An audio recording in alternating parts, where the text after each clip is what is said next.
Chers amis, bonjour. Aujourd'hui, notre texte nous présente une série de conseils qui sont donnés au jeune homme appelé à devenir adulte et de surcroît à faire des choix qui vont orienter toute sa vie.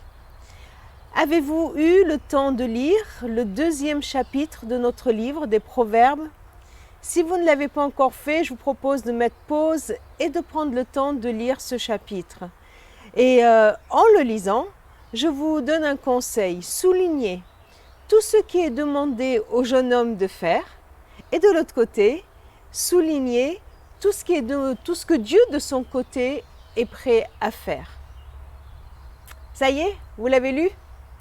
Voilà, notre texte nous présente principalement 2 sortes de dangers qui attendent le jeune qui doit faire des choix.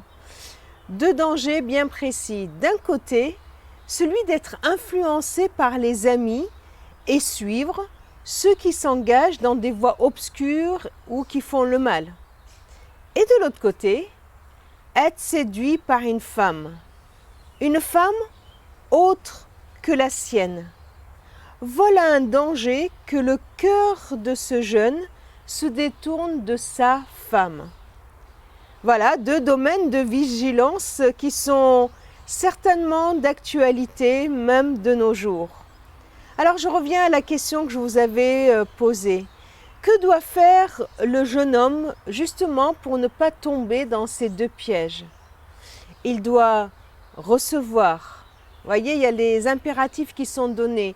Reçois, retiens, écoute, efforce-toi de comprendre, demande, appelle, cherche, tout ça dans 4 petits versets.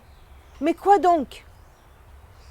L'enseignement, la sagesse, l'intelligence, comme un trésor caché. Le but, le contenu de ce trésor caché se trouve au verset 5.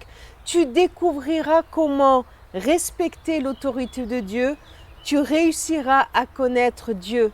Voilà le rappel sans cesse qui est là, que le commencement de la sagesse et en même temps le but de la sagesse, c'est de connaître Dieu. Et en connaissant Dieu et en le respectant, eh bien, on échappe à tous ces dangers. Mais en même temps, tout cela est une grâce.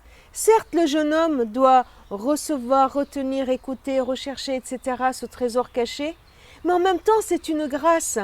Les versets 6 à 8 nous disent ce que Dieu fait. Dieu, lui, c'est le Seigneur, c'est lui qui donne sagesse, qui donne la connaissance, la raison. C'est lui qui aide, qui protège, qui secourt, qui garde. D'un côté, le jeune homme qui doit chercher, et de l'autre côté, Dieu, le Seigneur, qui donne.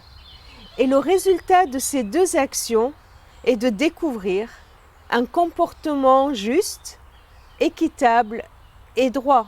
Et voilà encore ce leitmotiv, ce qui était présent dans le chapitre 1 qui est repris. Comportement juste, équitable et droit, et c'est cela le chemin du bonheur. Même si nous ne sommes plus des adolescents, est-ce que ce texte n'a pas encore quelque chose à nous dire, à nous, adultes, dans notre recherche toujours incessante de la sagesse? Alors, suivons à notre tour ce chemin comme des explorateurs, cherchons la sagesse qui nous vient de Dieu, acceptons de collaborer avec celui qui est prêt à donner la sagesse, qui est la sagesse, lui qui est un bouclier qui protège, qui est une aide, qui est un secours. Je vous invite à prier.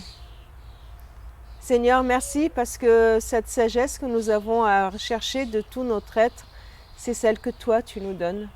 C'est celle qu'il y a en toi. Merci Seigneur de ne pas la cacher, de ne pas nous montrer un chemin difficile pour la trouver, de ne pas jouer à cache-cache avec nous, mais de nous la présenter, de nous l'offrir, de nous la donner. Et c'est vraiment auprès de toi, Seigneur, que se trouvent toutes les sources de la vie. Je te prie de nous aider à ne pas tomber dans les dangers des mauvais choix, mais à trouver en toi, Seigneur, en toi, les chemins d'une vie équitable, d'une vie juste, d'une vie droite. Amen. Très bonne journée et à bientôt.